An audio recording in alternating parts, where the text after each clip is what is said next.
عليه وسلم الفاتحة. أعوذ بالله من الشيطان الرجيم. بسم الله الرحمن الرحيم. الحمد لله رب العالمين الرحمن الرحيم مالك يوم الدين.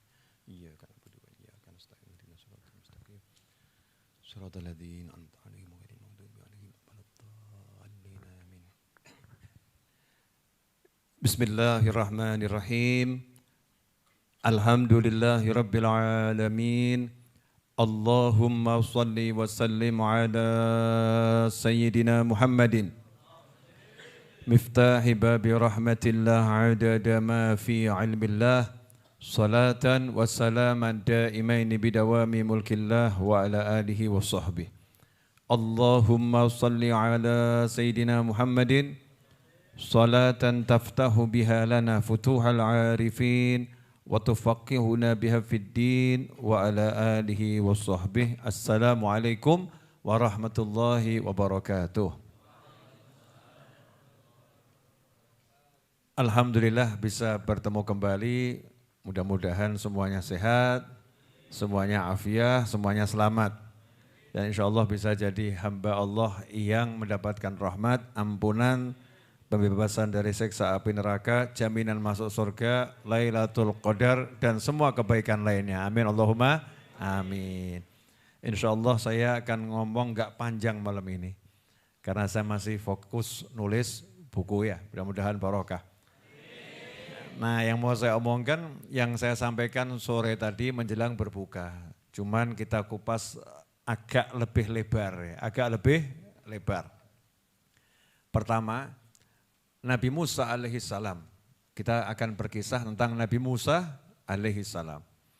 Yang sebelumnya udah kita bahas, Nabi Musa ini termasuk hamba yang dicintai oleh Allah Subhanahu wa taala sampai dapat julukan Kalimullah yang langsung diajak bicara oleh Allah Subhanahu wa taala. Sehingga yang lihat Nabi Musa suka atau enggak suka jatuh cinta. Kadang-kadang ada orang itu jatuh cinta tapi dia ingkar. Ya, menunjukkan sikap enggak suka. Sebetulnya hatinya suka. Ada yang jatuh cinta dan menunjukkan kalau dia suka. Nabi Musa alaihissalam termasuk manusia yang barang siapa menatap wajahnya jadi suka. Ya, jadi jatuh cinta karena Allah yang meletakkan rasa cinta itu di hati hamba-hamba Allah Subhanahu wa taala. Kendati Nabi Musa ini dicintai Allah dan dicintai oleh masyarakat, sampai-sampai diambil anak angkat oleh Fir'aun yang mencari bayi laki-laki untuk dibunuh, mengerahkan semua kekuatan. Ternyata ketika bayi itu diantarkan ke istananya, justru Fir'aun enggak bisa berbuat apa-apa. Kelihatan jagoan di luar rumah, tapi di dalam rumah enggak bisa menjadi jago lagi. Ya, enggak bisa jadi jago lagi. Jangan diartikan yang lain. Ya, jangan diartikan yang lain. Di luar rumah, Masya Allah, Fir'aun tuh kirim macam-macam. Begitu dikirim ke dalam rumahnya Nabi Musa alaihissalam, Fir'aunnya kalau kata orang keok. Enggak bisa apa-apa. Bahkan diambil anak, dididik dengan pendidikan istana. Pendidikan istana. Semua guru besar istana ditugaskan ngajarin Nabi Musa alaihissalam. Sehingga Nabi Musa itu menjadi seorang pria yang gagah, perkasa, ganteng, pinter, soleh. Lengkap semuanya. Dan bahkan sebagai bangsawan ya orang nomor satu di istana. Anak angkat Fir'aun, siapa yang berani? Siapa yang berani? Tapi begitulah Allah Subhanahu wa taala menguji manusia, mudah-mudahan kita diuji dengan nikmat-nikmat dan selamat, amin. Karena ujian itu ada dua, ada ujian dengan nikmat, ada ujian dengan nikmah, dengan bencana. Ada dengan nikmah, ada dengan nikmah, dengan nikmat, ada dengan bencana. Biasanya yang diuji dengan bencana ya ada yang selamat, ada yang enggak selamat. Yang diuji dengan nikmat, ada yang selamat, ada yang enggak selamat. Mudah-mudahan kita termasuk yang selamat, amin. Tapi yang namanya diuji sama nikmat itu kok rasa-rasanya lo enak ya? Ya rasa-rasanya lebih enak. Dan pasti mengalami ujian. Ya pasti mengalami ujian. Nabi Sulaiman alaihissalam, raja yang luar biasa, nabi dan raja. Tapi ia mengalami ujian, sempat kehilangan kekuasaannya. Ya, sempat kehilangan kekuasaannya. Seperti yang udah kita bahas dalam kisah-kisah yang terdahulu. Kita lihat Nabi Ibrahim alaihissalam, ya sempat dibakar oleh Namrud dan akhirnya selamat. Nabi Musa alaihissalam dieluk-elukan, tapi akhirnya karena satu peristiwa yang tidak sengaja, sengaja menolong orang, justru yang ditolong itu yang mencelakakannya. Yang teriak-teriak ini yang telah membunuh seseorang, padahal Nabi Musa enggak pernah membunuh siapapun. Kebetulan ketika tangan Nabi Musa sampai ke pipi Bani Israel, malaikat Israel pas menjalankan tugasnya. Artinya pas dicabut nyawanya, pas tangannya nempel. Ya artinya pukulan Nabi Musa itu bukan pukulan yang mematikan. Cuman untuk melereh, biasa saja.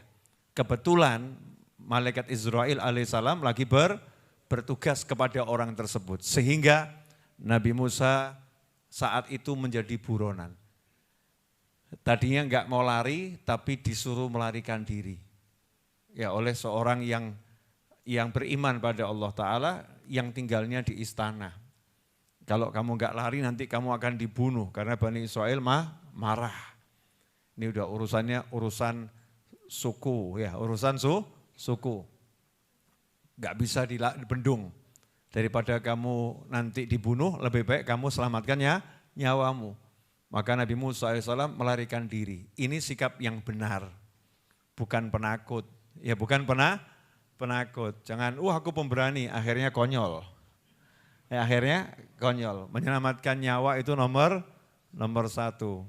Berangkatlah Nabi Musa alaihissalam meninggalkan kerajaannya Fir'aun. Meninggalkan Mesir. Kemana? Melangkahkan kaki tanpa tujuan. Tapi dibimbing sama Allah Ta'ala. Jalan kaki 7 hari. Itu kalau antum mau praktek coba pakai Google. Ya, jalan kaki 7 hari itu kira-kira nyampe mana dari Solo? Kalau saya enggak salah nyampe Jakarta itu. Ya, Solo Jakarta itu kurang lebih kalau jalan kaki coba sih. Saya penasaran juga ya. Nah, penasaran. Karena dulu ada sepupu saya yang jalan kaki dari Solo sampai Jakarta 7 hari. Ya, coba jalan kaki dari Solo sampai Jakarta. Kemana enaknya ya? Pondok Indah Mall. Oke. Kemudian direction, jalan kaki. Ya, itu 5 hari tanpa istirahat. Berarti kalau pakai istirahat yang kurang lebih 7 hari.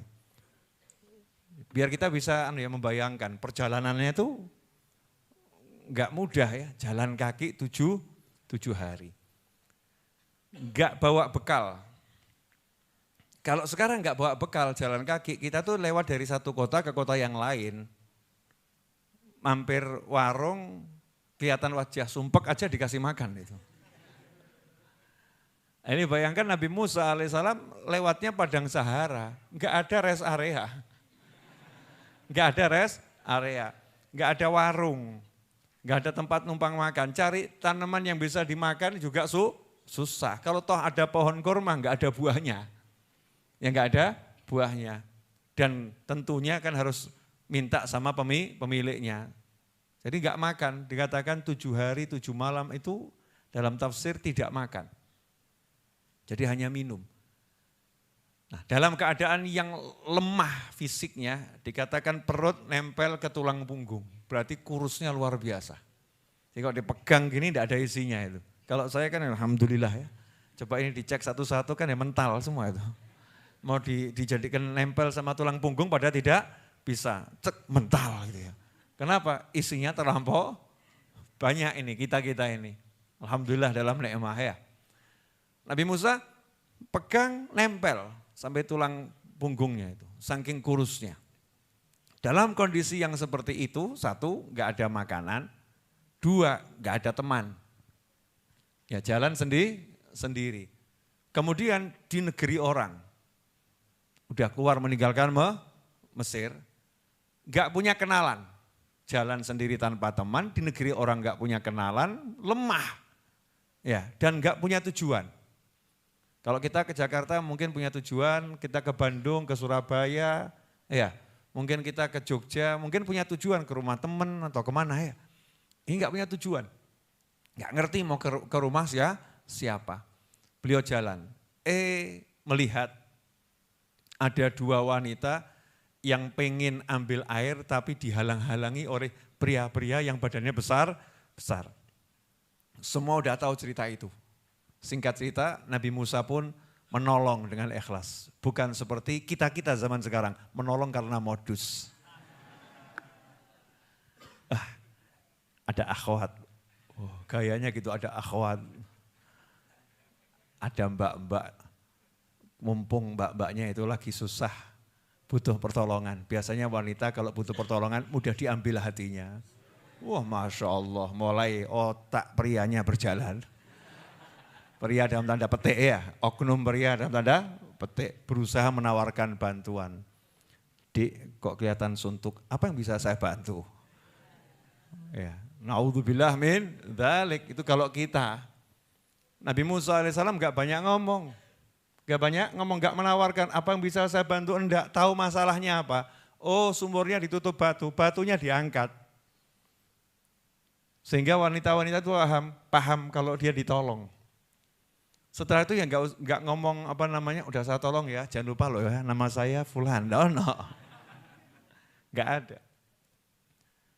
Terus pergi wanita itu begitu saja. Nabi Musa kemudian bersandar di bawah pohon. Bersandar di bawah pohon, coba kita rasakan ya. Capek, habis ngangkat batu, gak ada makanan, gak ada minuman. Kecuali dari sumur tadi itu ya. Capeknya luar biasa. Kemudian gak ada teman.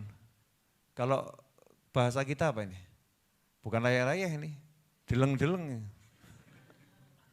Sudah gak tahu harus kemana. Ini pelajaran, saking rendahnya dunia, saking gak ada artinya dunia buat Allah Subhanahu wa ta'ala, maka kekasih Allah pun diperlakukan semacam itu. Paham ya? Kekasih Allah itu diizinkan merasakan lapar, diizinkan merasakan susah yang gak enak. Ya. Kenapa? Karena susah gak enak, dunia itu semua gak ada artinya buat Allah Subhanahu wa ta'ala. Jadi kalau kekasih Allah itu enggak dapat dunia, enggak dapat yang enak, enggak dapat makan, enggak dapat minum, itu hal yang biasa. Karena memang enggak ada artinya. Makanya kok sekarang banyak orang yang agak enggak paham, oknum-oknum protes. Aku sudah ibadah kok tetap melarat. Ya karena memang dunia itu enggak penting, ya dunia itu enggak penting. Jadi enggak punya duit tuh enggak jadi masalah. Tapi enggak lama. Kalau lama ya masalah.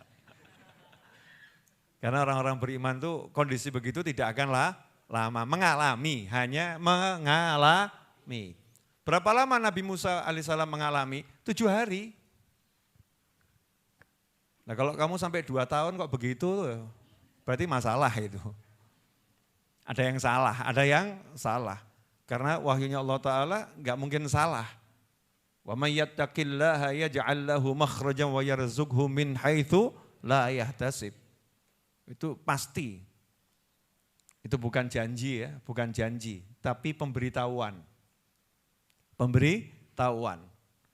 Pengukuhan. Allah menetapkan. Bukan Allah menjanjikan, Allah menetapkan kalau kamu takwa hasilnya begitu loh.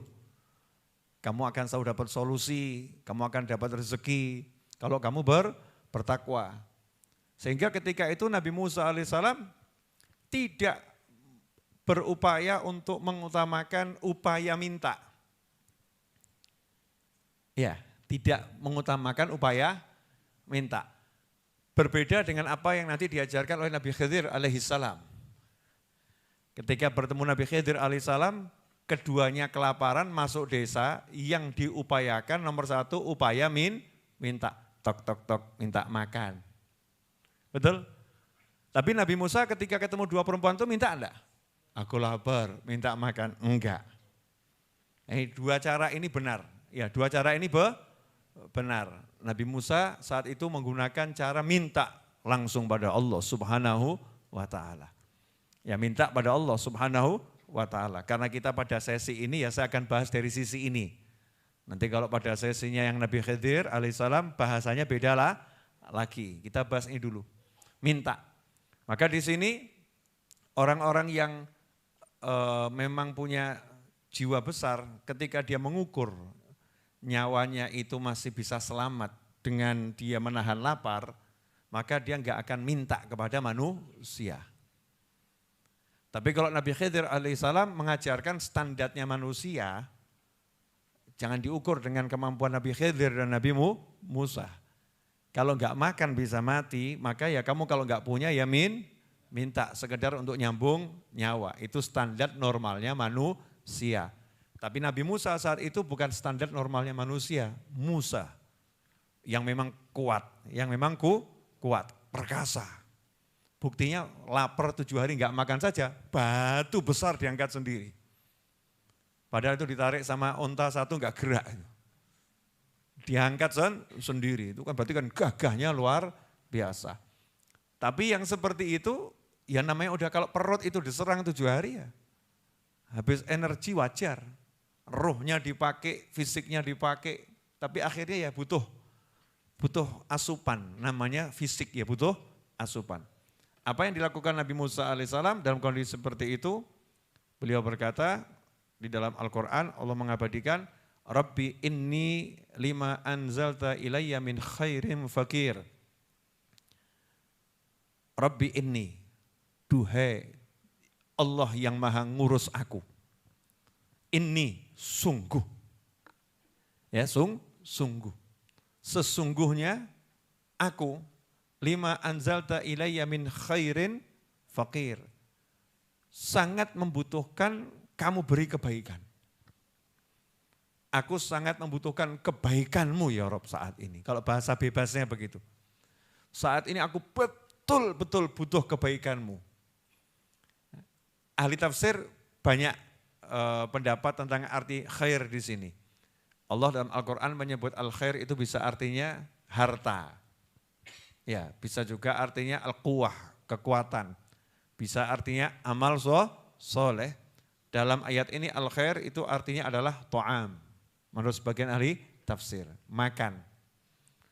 Ada lagi yang mengatakan al-khair ya makan, ya kebutuhannya. Ya kebutuhannya. Membutuhkan kebaikan untuk mencukupi kebutuhannya Nabi Musa alaihissalam, yang terdekat adalah makan. Terdekat makan. Nah ini yang coba kita bahas. Siapa sekarang yang dalam keadaan susah tetap aktif berbuat baik dan aktif berdoa. Dan enggak ngeluh. Ini kasus yang saya temui di masyarakat, dalam keadaan susah kebaikannya berkurang, keluhannya bertambah. Ini yang saya sampaikan kira-kira terjadi atau enggak terjadi ini? Ketika dalam keadaan susah, kebaikannya berkurang, keluhannya bertambah. Seharusnya bagaimana? Kebaikannya bertambah dan tidak mengeluh, tapi melakukan satu hal, yaitu minta alias berdoa pada Allah Subhanahu wa ta'ala. Kebaikannya nambah. Terus istiqomah berbuat baik. Setelah itu enggak ngeluh, doa. Nah sekarang banyak orang yang gagal mendapatkan hasil. Oh saya udah doa loh, ya tapi kebaikanmu enggak nambah. Oh saya udah doa, tapi kalau kesahmu jalan terus. Maka kalau mau mencontoh, ya totalitas dicontoh seperti yang dilakukan Nabi Musa alaihissalam. Enggak ngeluh.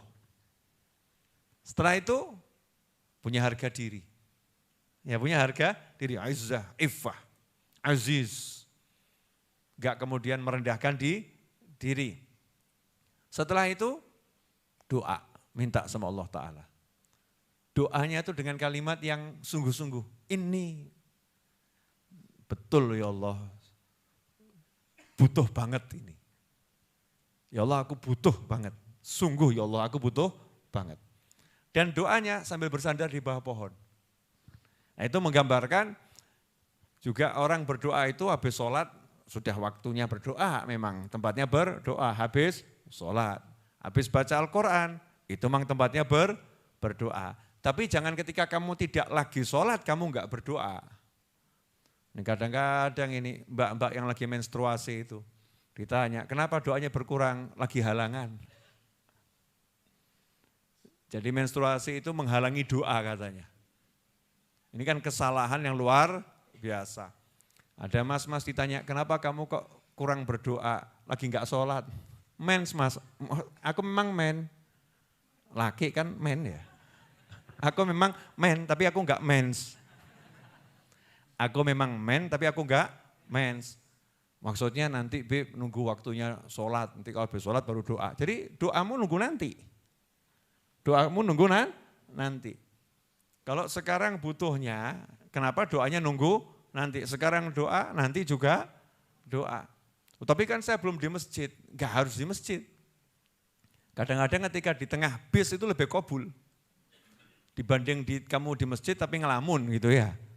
Ya di masjid tapi ternyata menggunakan pakaian yang haram. Naudzubillah min dzalik. Masjid tempat terkabulnya doa, tapi bukan berarti kalau di luar masjid enggak kabul. Nabi Musa alaihissalam di bawah pohon.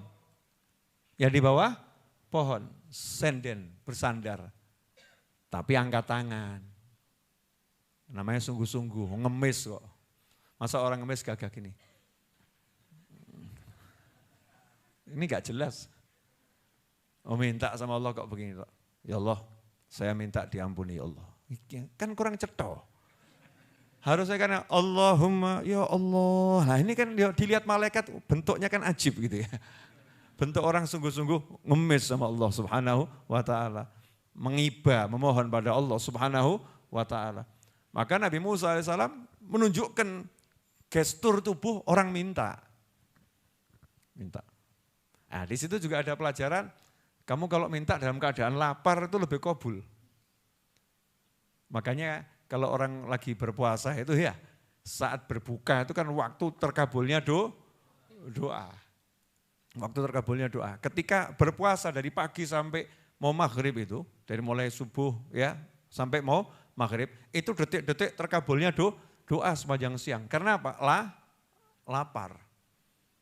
Karena lapar. Jadi lapar ini memang punya kekuatan. Karena itu wasta'inu bis-sabri was-shalah. Ambillah pertolongan dari Allah, dapatkan pertolongan dari Allah dengan sabar dan sholat. Sabar itu apa? Menurut ahli tafsir di antara arti sabar di situ adalah dengan lapar berpuasa, poso. Dengan berpuasa. Doa, minta sama Allah subhanahu wa ta'ala. Angkat tangan. Ya Allah aku butuh. Hasilnya apa? Suara doa Nabi Musa ini diperdengarkan oleh Allah Ta'ala kepada dua wanita tadi yang lagi ditolong. Nyampe. Rabbi inni lima anzalta ilayya min khairin fakir. Dengar itu. Dua perempuan tadi dengar. Nah karena yang dengar ini juga wanita solihah paham. Kelihatannya lapar nih. Coba kalau yang dengar kurang solihah. Masya Allah fasih ya doanya gitu ya. Enggak paham maksudnya luwe dul gitu ya. Lapar ini bukan bab fasih, bukan suara merdu. Ya Allah soleh banget ya. Habis nolong baca doa gitu. Bukan masalah itu. Ini paham isyarat. Ya paham isyarat. Oh ini lagi lapar. Lagi butuh ditolong. Nabi Musa juga paham. Ini perempuan. Masa mau minta sama perempuan. Harga diri bro. Gagah. Tapi masih nyawa aman. Kalau nyawa enggak aman ya harus betul-betul minta. Minta ke Allah Ta'ala, tapi sama Allah disampaikan ke perempuan tadi, dan perempuan itu ternyata wanita-wanita yang sholihah. Ya pulang cerita sama bapaknya toh ya, Pak itu ada hamba Allah yang soleh itu, tadi nolong saya, nolong kami. Bapaknya ya paham, balas budi. Bapaknya paham balas budi. Ya udah nak, undang ke rumah, undang makan. Masya Allah. Jadi masalah nomor satu yang paling penting, nyawa diselamatkan dengan makan, diselesaikan sama Allah Ta'ala, langsung diundang makan. Dan tidak nanggung-nanggung yang ngundang makan Nabi Syuaib alaihi salam. Terlepas ada khilaf ulama siapa Syuaib yang dimaksud. Ya, siapa Syuaib yang dimaksud. Diundang makan. Seneng Nabi Musa, enggak kemudian gengsi. Terus tidak mengatakan, oh maaf loh ya, saya enggak butuh balasan. Iki ra cetha iki. Kamu tuh kalau berbuat baik, ada orang yang kemudian membalas dengan kebaikan, ya kamu terima. Kalau butuh diterima, begitu ajaran Nabi Muhammad SAW. Ya kalau butuh diterima, kalau enggak butuh, terima. Nanti kamu serahkan pada orang yang lebih butuh. Karena kadang-kadang ya kita itu diberi, kita enggak butuh, orang lain butuh. Sementara orang lain enggak mungkin dikasih sama orang itu. Orang itu maunya ngasih ke kita. Nah, kita kan tahu yang butuh siapa. Ya kita terima kemudian bagilah lagi. Nabi Musa alaihissalam ketika melihat tawaran diundang ke rumah, senang, berangkat. Tapi yang namanya soleh kok. Namanya soleh yang ngomong, maaf ya, saya jalan di depan, kalian di belakang. Ini rada aneh ya, penunjuk jalannya di belakang. Guide-nya di belakang. Kenapa guide-nya di belakang? Karena Nabi Musa enggak mau nanti kemudian kok lihat perempuan jalan di depan di sawang. Nah, awakmu kan silakan Mbak jalan duluan kalau di sawang. Awakmu itu. Kita ini silakan Mbak jalan duluan sama lapar sama nyawang. Masya Allah, Masya Allah. Nabi Musa enggak mau pandangannya ke perempuan, enggak mau. Silahkan jalan di belakang.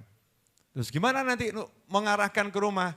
Ya kalau mau belok kanan lempar aja batu ke kanan, belok kiri lempar batu ke kiri. Bahkan suaranya pun tidak boleh disuarakan. Maka di situ sebagian ahli tafsir mengatakan ini salah satu dalil bahwasannya suara wanita adalah aurat. Kecuali ketika daruroh. Ya ketika darurat. Ada kan yang suara wanita aurat ya. Kalau kita kan suaranya bukan aurat kecuali yang jadi aurat. Yang gimana? Ya nyanyi mbak cintalah.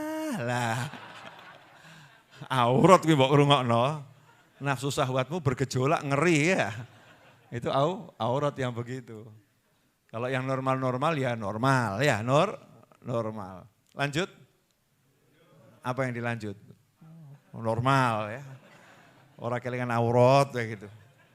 Nah ini sampai di rumah, diundang makan, dikasih makan enak, diajak ngobrol. Ditanya dari mana dan lain sebagainya. Langsung dipek mantu. Masya Allah. Ini pelajaran buat bapak-bapak ya, bapak-bapak. Kalau ada calon menantu ganteng soleh, udah jangan kamu tanya pekerjaannya apa. Ini jelas Nabi Musa pengangguran ini. Jelas Nabi Musa pengangguran. Betul? Tapi kan mau kerja, sifat baiknya ada, amanah, pek mantu. Udah mau enggak kamu? Saya pek mantu.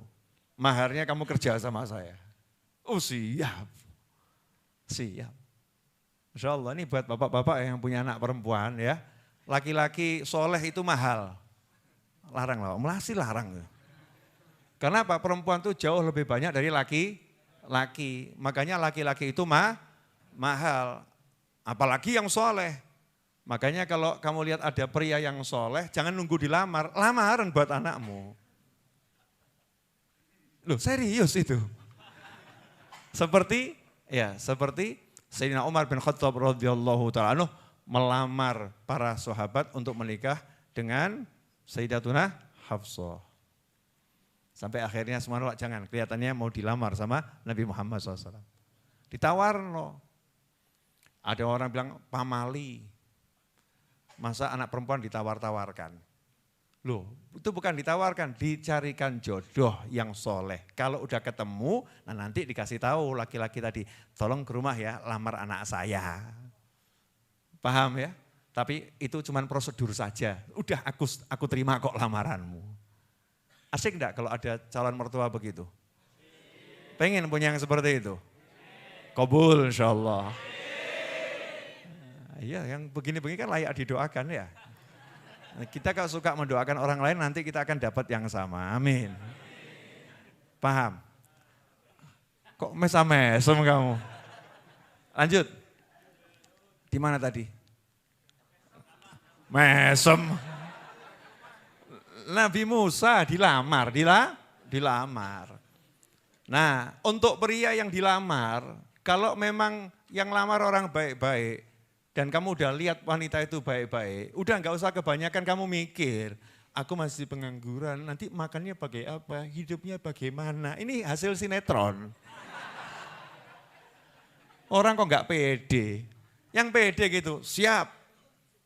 Karena kamu siap bekerja. Burung aja nggak punya pengalaman asal terbang muter-muter ya mangan kok ya. Betul nggak itu? Emprit itu loh, emprit. Burung seriti, burung apa itu?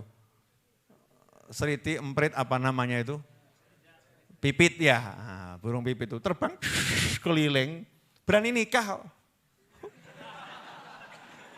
Cilik, pekerjaan belum jelas, emprit ya, wani nikah. Kamu badan besar takut nikah, jawabannya belum punya modal, kan gak jelas. Gak jelas. Loh ini serius ya, betul kan ya? Mau belajar dari mana kalau diajari sama Al-Quran masih belum paham-paham. Oh, Nabi Musa ya langsung sami'na wa ta'na, siap, nikah. Dalam satu hari dapat makan, dapat guru, dapat rumah, dapat pekerjaan, dapat istri. Masya Allah. Itu loh orang soleh, kalau kena masalah nggak lama-lama. Lah kok kamu lama-lama kenapa? Berarti ada yang salah. Bagaimana cara Allah menghibur hambanya ini? Masya Allah, dibuat lapor, dibuat dia mengalami yang nggak enak, tapi nggak lama. Betul nggak? Nggak lama. Langsung dikembalikannya itu apa? Min haitsu la yahtasib. Siapa yang menyangka gara-gara cuman menolong ngambilkan air, tiba-tiba dapat guru, tiba-tiba dapat rumah, dapat makan, dapat istri, dapat pekerjaan. Siapa yang menyangka? Itu yang namanya min haitsu la yahtasib. Lah kok gitu kamu jadi muslim kok urip jek ragu ae. Mumut ae. Berarti ada satu yang salah dalam akidah dan iman kita pada Allah Subhanahu wa taala. Yang penting pokoknya terus bergerak dan berbuat baik. Ya, terus bergerak dan berbuat baik. Tak kenal putus asa. Tapi Ustadz, tapi Yai, tapi Bib, saya itu selalu gagal. Enggak apa-apa. Ya, kan pertandingan belum usai. Pertandingan belum usai. Kan selalu gagal mencoba. Nanti kan akan berhasil. Orang goreng telur aja itu mau jadi telurnya indah butuh latihan loh. Biar enggak mebu. Sudah jelas tinggal tak biar harusnya kan ke wajan. Tak biar sampingnya wajan. Tak biar ya bentuknya enggak jelas. Tak biar minyaknya muncrat. Mengalami kecelakaan wajahnya kena minyak. Itu yang sederhana. Tapi akhirnya bisa. Bayi belajar berangkang. Masya Allah. Bisa langsung bangun. Mengenang masa kecil dulu kan ya. Mau ngangkat badannya sendiri kan beratnya luar biasa. Tapi lama-lama lari. Sekarang main sepak bola, gerang sak mene ya. Pencolotan. Wah, bisa nendang, bisa koprol dan lain sebagainya. Ya awal gagal itu bukan gagal, itu namanya latihan. Ya namanya latihan. Nah, kalau kita jalani itu, Allah akan selesaikan. Caranya diselesaikan selalu dalam kebaikan. Selalu dalam kebaikan. Selama kita selalu dalam kebaikan, maka Allah akan selesaikan lewat kebaikan itu. Gak nyono toh ya, gak nyangka-nyangka. Ya gak nyangka. Nah ternyata di situ ada the power of doa, kekuatan doa. Maka doa di surat Qasas nih ya, doa di surat Al-Qasas ayat 24. Ada yang nanya tadi itu di mana Bib ya? Surat Al-Qasas ayat 24. Fasaqalahuma thumma tawalla ila dhilli faqala rabbi inni lima anzalta ilayya min khairin faqir. Maka dia Musa memberi minum ternak kedua perempuan itu, kemudian dia kembali ke tempat yang teduh lalu berdoa. Tempat yang teduh artinya di bawah naungannya pohon ya, bersandar di pohon.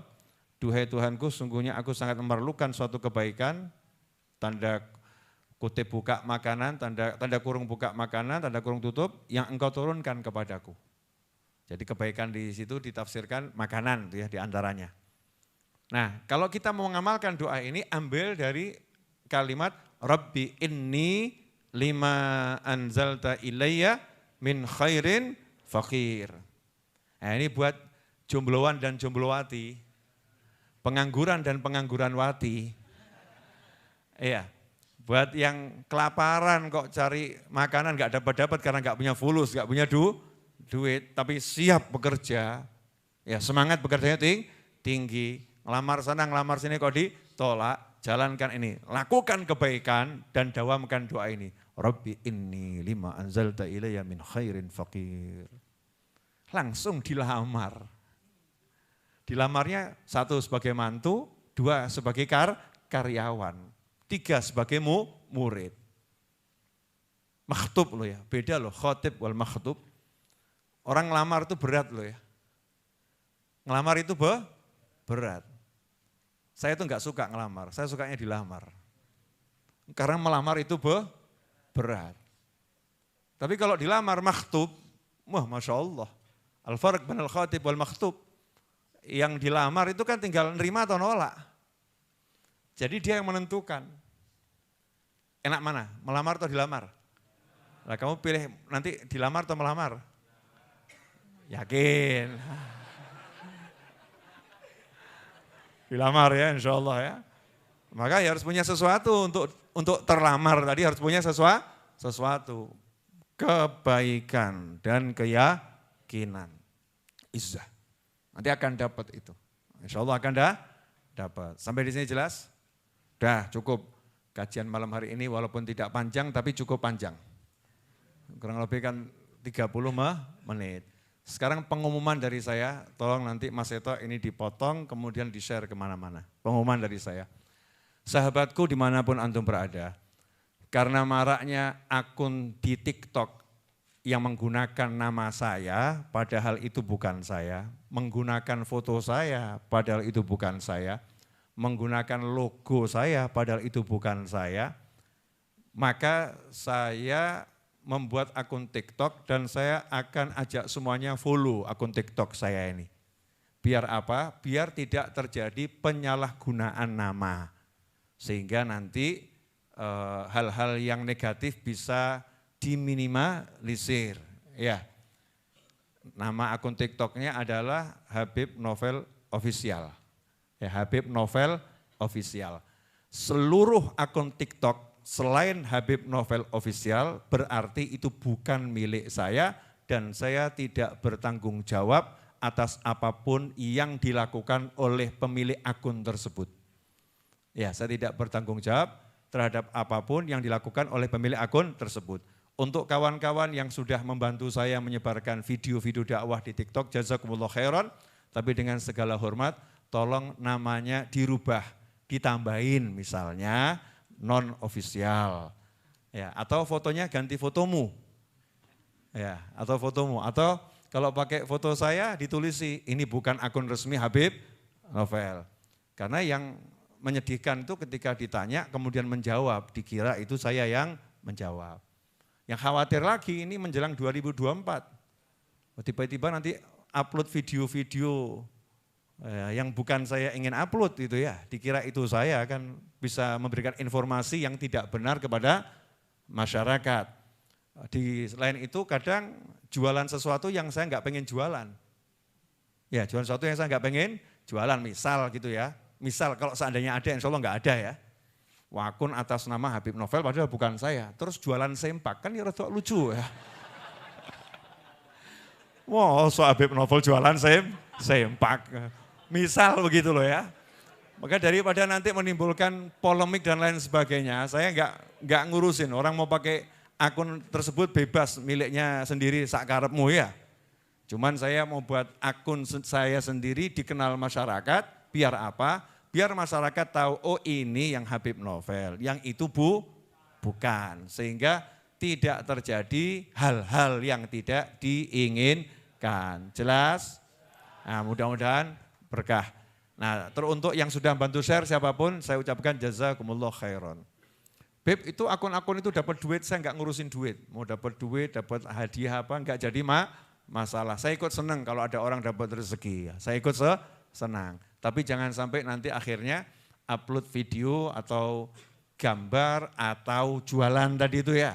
Sesuatu yang saya enggak jualan atau bahkan menjawab pertanyaannya orang seakan-akan itu saya padahal bukan saya. Maka itu telah melakukan kebohongan kepada masyarakat. Itu suatu yang berbahaya dalam dakwah karena bisa memberikan informasi yang tidak tepat. Maka saya minta semua kawan-kawan saya dimanapun berada segera follow akun TikTok official resmi Habib Novel Al-Idrus, namanya @habibnovelofficial. @habibnovelofficial. Jelas semuanya? Mudah-mudahan barokah manfaat. Yang kedua, ya. Saya mengajak kawan-kawan di sini yang mau berbisnis, segera buat akun TikTok khusus nanti untuk bisnis, bukan untuk hal-hal yang enggak manfaat. Nanti akan saya jelaskan pada share-share berikutnya. Ya, kita akan bersama-sama membangun ekonomi umat biar nanti semuanya jadi orang-orang yang punya penghasilan yang cukup untuk naik haji 200 kali. Kan gitu ya, Nawa itu kok naik haji sekali ya. Naik haji 200 kali padahal umurnya cuma 70 tahun. Entah gimana caranya, ya mungkin dengan menghajikan orang lain.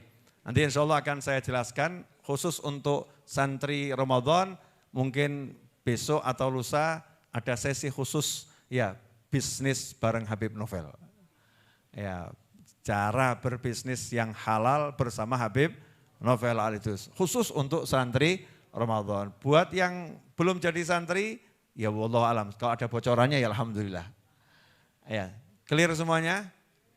Ya, jadi saya tidak masalah orang buat akun atas nama saya, tapi tolong ditambahin. Ya, tambahin keterangan ini bukan akun resmi Habib Novel Al-Idrus, sehingga tidak menimbulkan kesalahan informasi, sehingga semuanya nyaman. Karena banyak yang ngomong, Habib kok begini, Habib, saya bilang bukan saya enggak punya akun TikTok.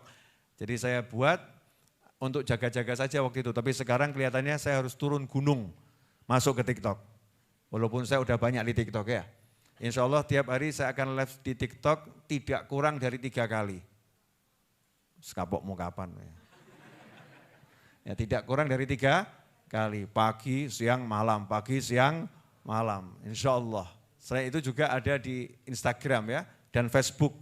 Saya akan mulai aktif kembali menggunakan semua platform sosmed ya, sosial media, Facebook, IG, TikTok, YouTube. Keempatnya akan saya gunakan jadi kendaraan untuk menyebarluaskan kebaikan kepada umat Nabi Muhammad sallallahu alaihi wasallam. Mudah-mudahan berkah manfaat. Jazakumullah khairan walafu minkum wa sallallahu ala sayyidina Muhammadin wa alihi wasallam walhamdulillahi rabbil alamin. Wassalamualaikum warahmatullahi wabarakatuh. Asyhadu an la ilaha illallah astaghfirullah nas'alukal jannata wa na'udzu bika minan nar. Asyhadu an la ilaha illallah astaghfirullah nas'alukal jannata wa na'udzu bika minan nar. Asyhadu an la ilaha illallah astaghfirullah nas'alukal jannata wa na'udzu bika minan nar. Allahumma innaka afuwun tuhibbul afwa fa'fu anna. Allahumma innaka afuwun tuhibbul afwa fa'fu anna. Allahumma innaka afuwun tuhibbul afwa fa'fu anna ya karim. Amin.